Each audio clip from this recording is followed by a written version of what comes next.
बिस्मिल्लाहिर्रहमानिर्रहीम। कुछ ही देर में आपके और हमारे महबूब खायद अमानतुल्लाह खान जो एमएलए थे, एमएलए है और एमएलए रहेंगे इंशाल्लाह आपके दरमियान में आएंगे। मेरा ताल्लुक हैदराबाद तेलंगाना से है और मजलिस बचाओ तहरीक एक सियासी जमात है जिसका मैं तर्जुमान हूँ और मेरा नाम अमजदुल्लाह खान है। तकरीबन 20 साल से अमानतुल्लाह खान और मेरे 20 साल से ताल्लुकात है। इत्तेफाक से वो भी पठान है और मैं भी पठान। अब रही बात इस चुनाव में, हालांकि अमानतुल्लाह खान 2 चुनाव लड़े हैं, मैं कभी नहीं आया। आज जो है आने का मकसद ये है, ये जो हैदराबाद से मिस्टर बच्चन बोले आपके दरमियान में फिर रहे हैं, यहाँ पर आकर तो उनकी चंद हकीकत और उनके बारे में जो उनकी पार्टी का परचम लेकर फिर रहे हैं, उनसे मेरे कुछ सवालात है। मैं बहुत कम गुफ्तगू करूंगा, सिर्फ 10 या 15 मिनट में हट जाऊंगा क्योंकि इलेक्शन का टाइम है। 10 बजे आपको जलसा खत्म करना है। सबसे पहले मैं ये जानना चाहता हूँ कि आखिर क्या वजह है, अमानतुल्लाह खान में क्या खराबी महसूस हुई कि अमानतुल्लाह खान कहीं क्या इस्लाम के खिलाफ में कोई ऐसा काम किया, क्या दीन के खिलाफ में कोई ऐसा काम किया जो हैदराबाद से आकर मिस्टर असदुद्दीन ओवैसी को यहाँ पर आकर एक अपना उम्मीदवार डालना पड़ा। अब रही बात, कई लोग ये कह रहे हैं कि यहाँ के जो मजलिस इत्तेहादुल मुस्लिमीन के जो उम्मीदवार है शिफाउर रहमान, उनको हमदर्दी में मजलिस ने टिकट दिया। तो मैं कुछ बातें आपको बतलाना चाहता हूँ कि हैदराबाद में हमारे एक मौलाना नसीरुद्दीन, जो लोग जानते हैं, दिल्ली में भी उनके कई रिश्तेदार हैं, इनका भी ताल्लुक कहीं आजमगढ़ से था, बाद में वो हैदराबाद आकर रहने लगे। गौर से सुनिए मेरी बातों को। मौलाना नसीरुद्दीन और उनके 2 लड़के गुजरात की जेल में 5 साल रहे। वहां पर बाप और बेटों को एक ही जेल में रहने के बावजूद 5 साल तक मिलने का मौका नहीं दिया गया। ये असदुद्दीन ओवैसी एक मर्तबा भी उनके मकान, जो उनके पार्टी ऑफिस से लेकर उनका मकान 1 या 2 किलोमीटर का फर्क है, और ये कभी गुजरात की साबरमती जेल पर नहीं गए। 5 साल में उनके मकान पर जाके कभी उनके साथ हमदर्दी नहीं किए, उन मासूम उनके लड़कियों के, उनके बच्चों के सर पे हाथ नहीं रखे कि आया एक घर का बाप और 2 बेटे जो जेल में हैं, उसके साथ उसका घर का चूल्हा कैसा सिलक रहा है, ये असदुद्दीन ओवैसी ने कभी इस बारे में मालूमात करने की जरूरत नहीं महसूस करी। मक्का मस्जिद बम धमाका होता है, आपको याद है कि मक्का मस्जिद में बम धमाका हुआ था, उसी साथ में यहाँ पर दिल्ली की जामा मस्जिद में भी हुआ था। मक्का मस्जिद बम धमाके के बाद में और कुछ ही दिनों में लुम्बिनी पार्क, गोकुल चाट, हैदराबाद में 2 बड़े धमाके हुए थे। 2 बड़े धमाकों में 170 मुस्लिम बच्चों को पकड़कर 18 महीने जेल में रखा गया उनको। ये असदुद्दीन ओवैसी एक मर्तबा जेल को जाकर नहीं मिला, एक मर्तबा ये 170 बच्चों के साथ घर पर नहीं गया, कभी बेल के लिए पैसे नहीं दिया, कभी वकील को नहीं कराया। आ जाकर यहाँ पर दिल्ली में शिफाउर रहमान से हमदर्दी। अगर शिफाउर रहमान से तुमको हमदर्दी है, शिफाउर रहमान 4 साल से अगर जेल में है, 4 साल के दरमियान में ये असदुद्दीन ओवैसी कम से कम 100 मर्तबा दिल्ली आया। मैं चैलेंज कर रहा हूँ, क्या एक मर्तबा उनके शिफाउर रहमान के घर पर गया क्या? क्या एक मर्तबा शिफाउर रहमान से जेल में जाकर मुलाकात किया क्या? आज शिफाउर रहमान से हमदर्दी, मगरमच्छ के आंसू रोने वाले, अमित शाह के इशारे पर आकर उम्मीदवार डालकर मुस्लिम क़यादत को कमजोर करने वाले। तो मैं उनसे सवाल कर रहा हूँ, हमारे यहाँ पर एक आलियर एनकाउंटर हुआ, जो पढ़ा लिखा तबका है, दिल्ली का मुसलमान बहुत बाशऊर है, दिल्ली का मुसलमान जज्बाती है, लेकिन बाशऊर मुसलमान है। मैं उनसे सवाल करता हूं, क्या हिंदुस्तान में कहीं भी जुडिशियल कस्टडी में एनकाउंटर होता है क्या? बताइए। हमारे यहाँ 9 साल पहले जुडिशियल कस्टडी में, यानी जो लड़के जेल में हैं, जिनके ऊपर कुछ इल्जाम है, वो लड़कों को जेल से लेकर कोर्ट को ले जाया जा रहा है। रास्ते में पुलिस रोकती है, हाथ में हथकड़ी है और उनका एनकाउंटर कर दिया जाता है। वो सारे 5 लड़के हैदराबाद पार्लियामेंट के हैं, असदुद्दीन ओवैसी और अकबरुद्दीन ओवैसी के हल्के के हैं। आप उनसे पूछो, क्या असदुद्दीन ओवैसी जो हाल में एनकाउंटर हुआ, उनके जनाजा नमाज में गया क्या? क्या उनके घर पर जाके पुरसा दिया क्या? 9 साल हो गए, क्या कभी असदुद्दीन ओवैसी पार्लियामेंट में उस हालिया एनकाउंटर में, जेल में, जुडिशियल कस्टडी में शहीद होने वालों के खिलाफ में आवाज उठाया था? ये उनसे सवाल करो। आकर मगरमच्छ के आंसू और कह रहे हैं कि केजरीवाल चोर है। ठीक है, केजरीवाल चोर है, आप क्या है बाबा? चोरों के कॉलेज के प्रिंसिपल है आप जो है चोरों के कॉलेज के प्रिंसिपल है। आप बदलाओ। अतीक अहमद, अशरफ अहमद खत्म कर दिया गया, आजम खान जेल को चले गया, शहाबुद्दीन जहर देके मारा गया, मुख्तार अंसारी उसको मारा गया। आप बतलाओ, जो सारे हिंदुस्तान में मोदी के खिलाफ में, बीजेपी के खिलाफ में, अमित शाह के खिलाफ में बोलने वाले के ऊपर 70 का चालान है क्या? बताओ आपने कुछ चैलेंज का?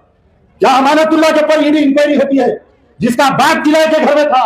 आज उसकी औलाद 500 करोड़ के घर में है। असदुद्दीन, ये असदुद्दीन के वालिद सुल्तान सलाहुद्दीन ओवैसी मरूफ किराए के मकान में थे, आज असदुद्दीन 500 करोड़ के मकान में है। तो बताओ ईडी इंक्वायरी क्यों नहीं होती? अमानतुल्लाह के ऊपर इंक्वायरी। आप कहते हैं कि अमानतुल्लाह वक्त की जायदा को एक एमएलए आया था हैदराबाद से, उसका नाम है भाऊ भाऊ ये मिल्लत। कैसा भोग रहा था? अमानतुल्लाह तेरी औकात नहीं है मेरे सदर के पैर की जूती नहीं है तू।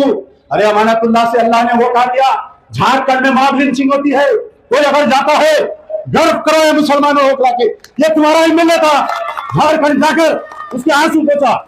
अरे कहीं बिहार में मॉब लिंचिंग होती है, कहीं उत्तर प्रदेश में मॉब लिंचिंग होती है, गर्व करो, याद रखो, वोट देकर अगर आप जिसको वोट दे रहे हैं वो 5 साल नेकी का काम करेगा तो अल्लाह ताला उस नेकी का तुमको भी हिस्सेदार बनाएगा।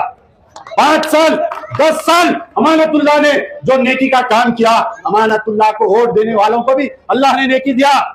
इस बात का मैं दावा करता हूं।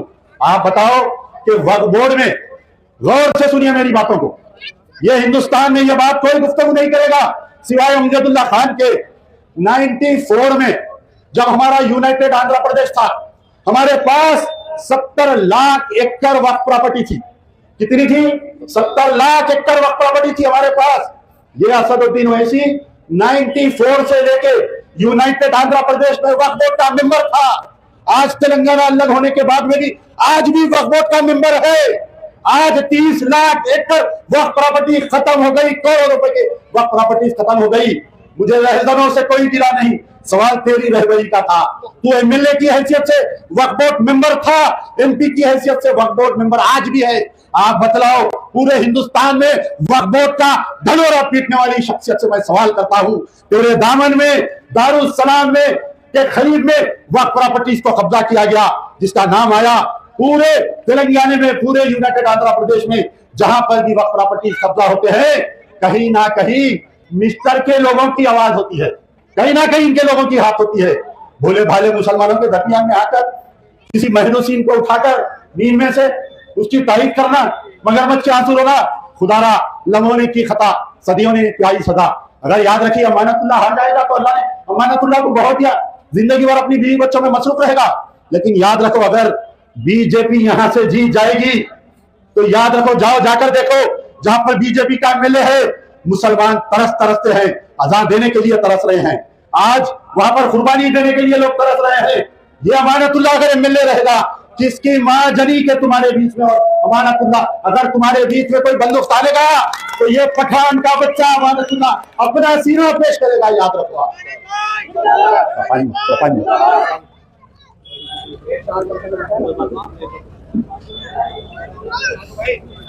मैं यहां पर 3 तारीख तक हूं और जलसों से मुखातिब करूंगा। मैं एक ओपन चैलेंज कर रहा हूं, मिस्टर ओवैसी, है तुम्हें दम तो 2 लगाओ माइक, एक स्टेज 2 माइक। मैं सवाल करूंगा उत्तरा की आवाम के सामने। मिस्टर ओवैसी, अगर तुम जवाब दे लिए तो फिर मैं खुद तुम्हारी तारीफ में तुम्हारे उम्मीदवार। यकीनन मुझे शिफाउर रहमान के साथ हमदर्दी है, मैं नमाज में दुआ करूंगा, तहज्जुद की नमाज में दुआ करूंगा, अल्लाह तमाम महरूसीन को रिहा दे, अल्लाह तमाम उन पर जो जुल्म हो रहा है उनके जुल्म के खिलाफ में मैं बराबर आवाज उठाऊंगा।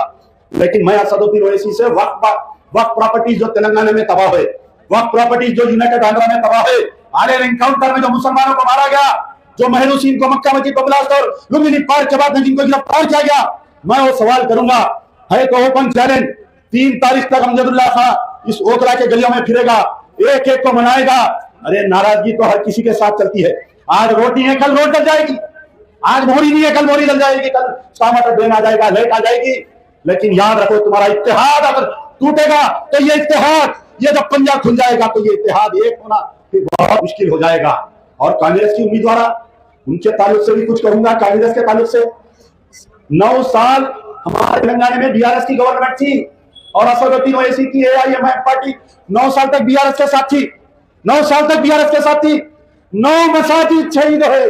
अरे मुसलमानों, ये सवाल करो, असदुद्दीन ओवैसी तुम बीआरएस के साथ थे, 9 साल की हुकूमत में 9 मसाजिद शहीद हुए, तेलंगाना में 9 मसाजिद शहीद हुए, सेक्रेटेरिएट पे 2 मसाजिद, एक खाना मसाजिद, आपके आदिलाबाद के जंगल में 1 मसाजिद, 9 मसाजिद को शहीद किए।